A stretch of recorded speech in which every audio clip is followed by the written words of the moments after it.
মুসলমান ভাইদের প্রতি সালামু আলাইকুম, হিন্দু দাদার প্রতি নমস্কার, অন্যান্য জাতির প্রতি আন্তরিক প্রীতি শুভেচ্ছা ভালোবাসা রইল। আমি বাংলাদেশের মধ্যে ছোট একজন তান্ত্রিক।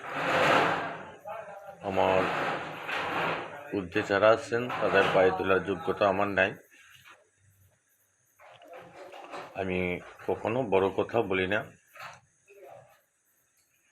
আমি যদি সঠিক কথাগুলো বলি, আধ্যাত্মিক জগতের অনেক সাধু সন্ন্যাস আমার কাছে আসবে। তা আমি মানুষকে যে পাই না, আমি ঝামেলায় জড়াইতে চাই না। কারণ আল্লাহ পাক অনেক কিছুই জানাছে, অনেক কিছু জানছি। 12 বছর বয়স থেকে আমি তরিকাপন্থীর একজন লোক। আমি এই জন্য হারাম কাজ করি না। জীবনে আল্লাহ যেন কোনোদিন অন্যায় করে না। পরের বউ বেটি বেরকে নিয়ে এসে আরেকজনক দেয়ার যেন আমাকে জ্ঞান না দেন। কারণ সংসার যেন আমি না ভাঙ্গি। তাই অনেকেই বলে থাকেন, গুরুজি বা ভাই বা চাচা আমাকে বান ফিরানি দেন, বান কাটার মন্ত্র দেন। আপনারা বিভিন্ন উস্তাদের কাছে বিভিন্ন রকম বান ফেরানি, বান কাটার মন্ত্র আছে এবং জিন ভূত ঝাড়নের অনেক কিছু বিদ্যা আছে। আমার কাছে আছে বিভিন্ন ধরনের জিনিস। আমাকে আল্লাহ আমার গুরুর মাধ্যম থেকে পাইছে, যেগুলো বিদ্যা দেওয়ার মতো এখন একটা মানুষ মিলল না। সঠিক একরকম মিলেছে বাংলাদেশের মধ্যে। আমার একজন ছাত্র কিশোরগঞ্জের ইমরান, ভারতে অনেক কটায় আমার মূল্য বোঝে বা আমাকে মূল্য দিয়েছে। সাধনা ছাড়া, মোহিনী সাধনা ছাড়া কখনো বশীকরণ হয় না। মুখের কথায় সব কিছু হয় না, বই পুস্তক নিয়ে সব কিছু হয় না।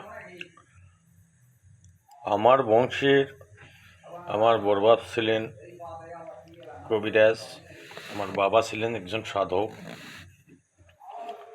বাবা মা আমরা তিনজনে একসাথেই বয়াত গ্রহণ করেছি। আমরা যখন 12 বছর বয়স ছিলেন, তখন আমার নিজ আপন শাশুড়ির নানা ছিলেন, সে বড় কবিরাজ, বিখ্যাত কবিরাজ। আমার বড়বাপ বলতো, বাঘকে বলতো যে এই বাঘ তুই আমার কাছে চলে আয়। যদি 1 কিলো দূরত্ব থাকে আর 3টা কথা বলে মাটিতে ফু দিয়ে যদি টান দিত, বাঘ চলে আসতো। তো যাই হোক, আমি অত বড় কথা বলতে পারি না বা জানি না। যারা বান ফিরানি বিদ্যা চাচ্ছেন, যেমন করাত কাটা মন্ত্র আছে বান কাটার, তার নরসিংহংকার আছে, উল্টা কালাম আছে, এগুলো দিয়েও কাটা যায়। সূরা ফাতিহা 41 বার পরে তার গায়ে ফু দিয়ে বা পানি পরে দিলেও বান কাটা যায়। আর বান ফিরানি বেশি কিছু লাগে না।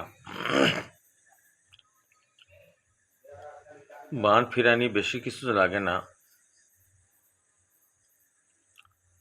এই মন্ত্রটা সবসময় জপ করবেন বা রাত্রে শোয়ার সময় জপ করবেন। তাহলে কেউ যদি বান মেরে থাকে তার গায়ে যায় লাগবে। কাল্লা বাল্লা আদম ছুপিয়ে উল্লাহ বিসমিল্লাহ, যারে বান কুজ্ঞান তারে গিয়ে খা।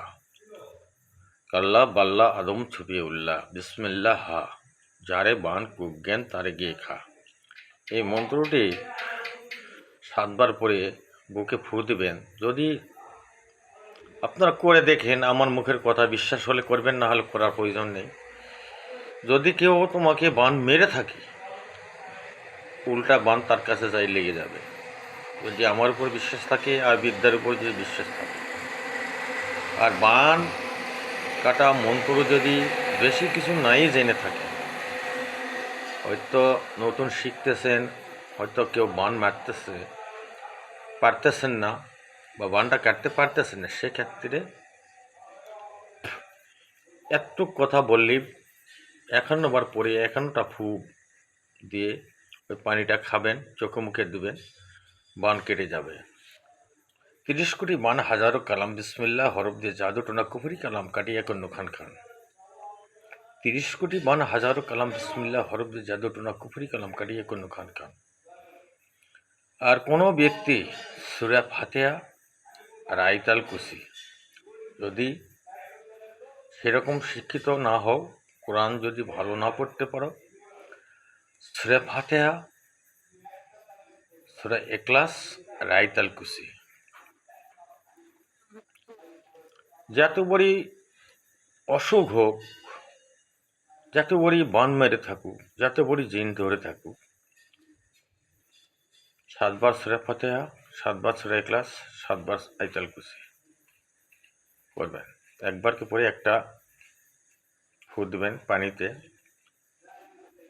দিয়ে, ওই পানিটা জিনে রুগীর বানে রুগীর চোখে মুখে মেরে দেবেন, খাওয়াইবেন 7 দিন।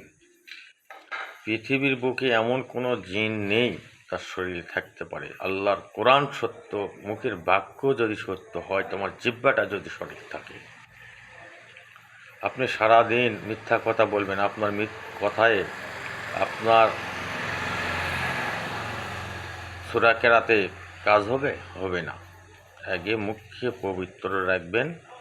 যদি বিসমিল্লাহ 41 বার পরে বিসমিল্লাহ বিসমিল্লাহ বিসমিল্লাহির রহমানির রহিম বিসমিল্লাহির রহমানির রহিম এভাবে পড়ে দিয়ে 1 গ্লাস পানি পরে দিলেও সে বান কেটে যাবে। কারণ বিসমিল্লাহতে 20 পানি হয়ে চলে যাবে, এতে কোনো সন্দেহ নেই। যে সন্দেহ করবে সে কাফের। সূরা ফাতিহা দিয়ে কাজ হবে না, সূরা ইখলাস দিয়ে কাজ হবে না, আয়াতুল কুরসি দিয়ে কাজ হবে না। যদি কেউ মনে করে সে কাফের, সে আল্লাহকে বিশ্বাস করলো না। তাই আপনারা করবেন। বছরে 40টা গুরু ঘুরে লাভ নেই, এক গুরুর জগৎময়।